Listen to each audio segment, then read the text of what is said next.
Welcome to Unit 3, Level 1 video notes, where we will perform single-step conversions using your conversion sheet as well.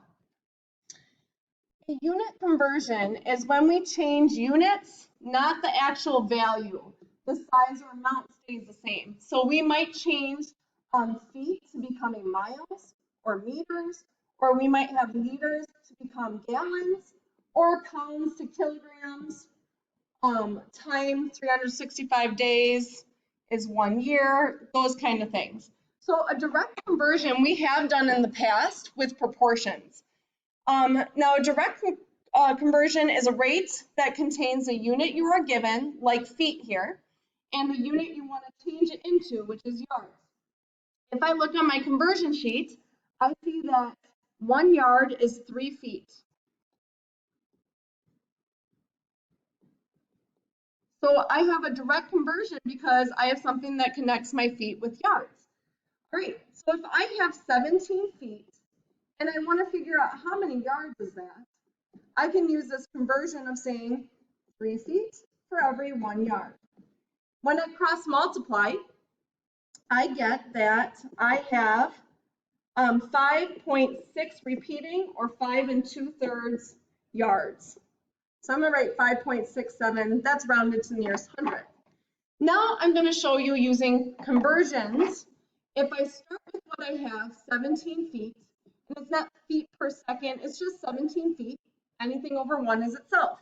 So I'm going to start with 17 feet, and I'm going to change these feet into yards by using multiplication instead of an equal sign and cross multiplying. All right, now I know that there's 1 yard for 3 feet, or that there's 3 feet for 1 yard. Well, here we don't want the same label, same level.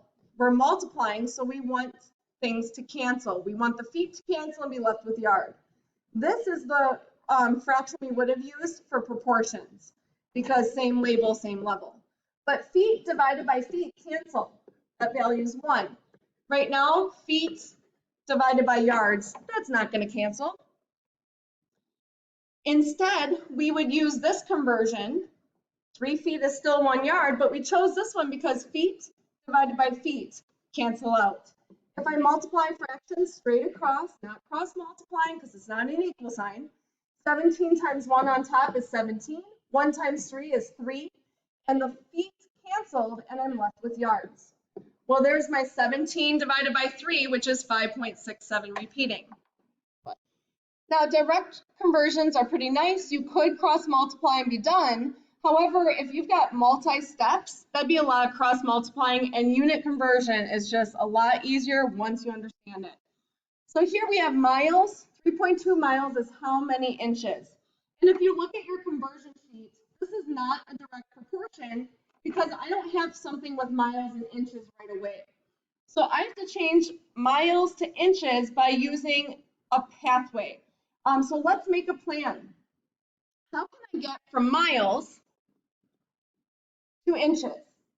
Well, I see miles to feet, and I see 1 foot is 12 inches. Having a yard isn't really going to help us here. So I can go from miles to feet, and then I could change my feet, which is the same thing as foot, into yards.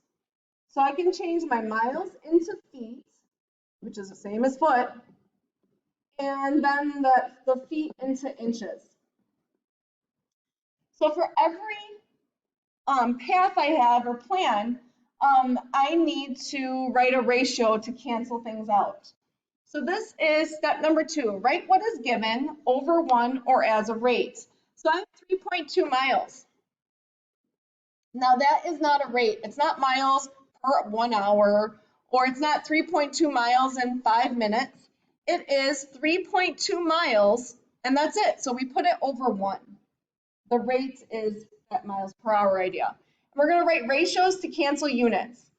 All right, so here we go. 3.2 miles. I need to change my miles into feet.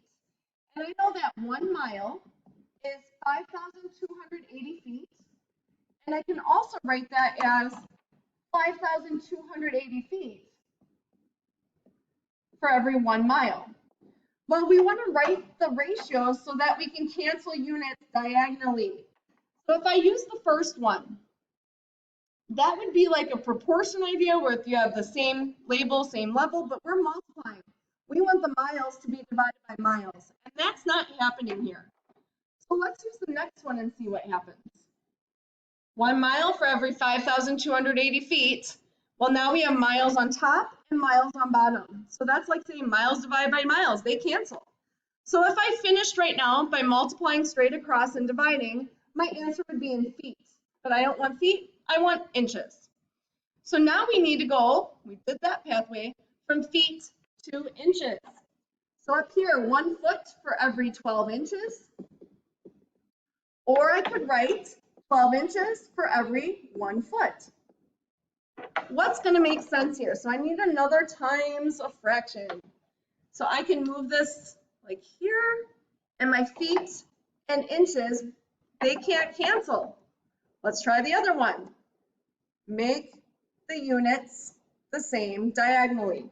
So feet divided by feet, that would definitely cancel out here. We are ready to go because the miles cancels to feet, and then the feet cancel to inches. Step 3 is to multiply straight across and divide. Unit conversion is not cross multiplying. We multiply straight across. So 3.2 times 5280 times 12, that's a huge number, 2,752. And on the bottom, I have 1 times 1 times 1. Well, that's just 1. So anything divided by 1 is itself. And notice our answer is in inches. So my final answer is 2,752 inches. That seems too big. Let's think about it. 3.2 miles, well, that's a long way. How many inches? Yep, that definitely seems accurate. All right, let's try another one. On a day in 2013, the exchange rate for US dollars to pesos was 1 US dollar equal to 13.08 pesos. In 2020, it is about 21.27 pesos for every US dollar. After a trip to Mexico, Eliza was left with 211 pesos that she wanted to convert back to US dollars. There's that conversion and convert. How much in US dollars would she get? And let's say that we are using this rate versus the 2013. So we were left with 211 pesos. So we start with what we want to change. And we want the pesos to become dollars, US dollars. And we have that right here. This is a direct conversion. 21.27 pesos for every 1 US dollar. Or we can write 1 US dollar is 21.27 pesos. So we begin with what we know, the 211 pesos, and we want to change it so that we're left with dollars. All right, if I use this one, the pesos will not cancel out because they're on the same level.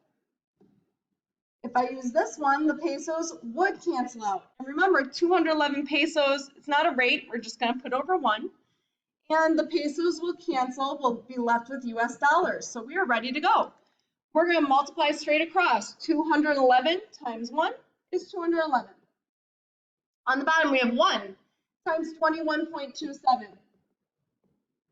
The pesos canceled out, we're left with US dollars. Now to find this value, let's divide. 21 divided by $21.27.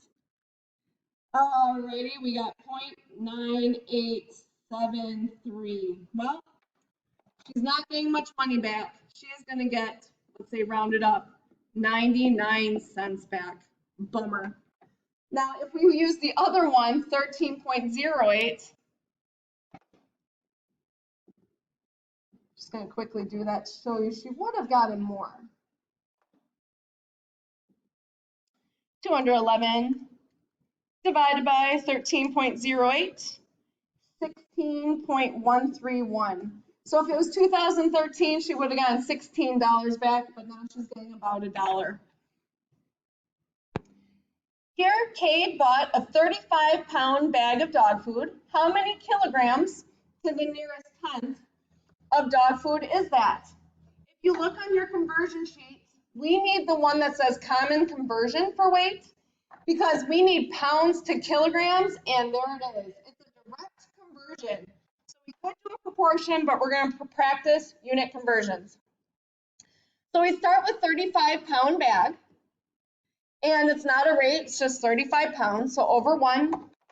And now I'm going to multiply it so that the units cancel out. So my pounds have to cancel out. So do I want to write 2.2 pounds for 1 kilogram? Or do I want to write 1 kilogram in every 2.2 pounds?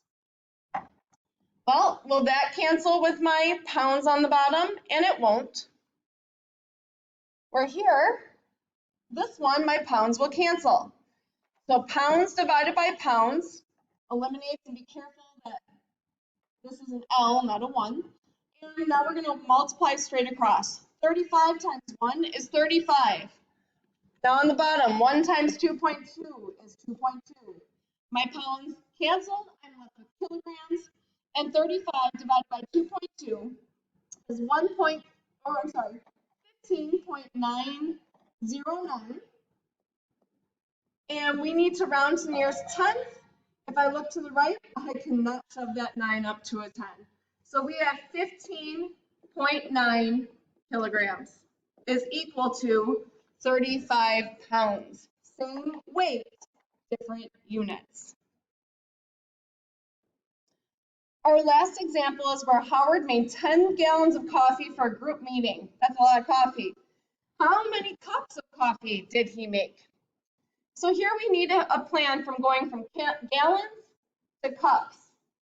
And this is where we can find that information. And I know I'm going to start with gallons, and I see cubic inches, but I don't see cubic inches anywhere else on that chart. So let's not look at that right now.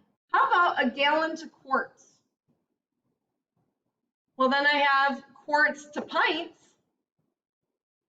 and I could do pints to ounces, and then ounces to cups.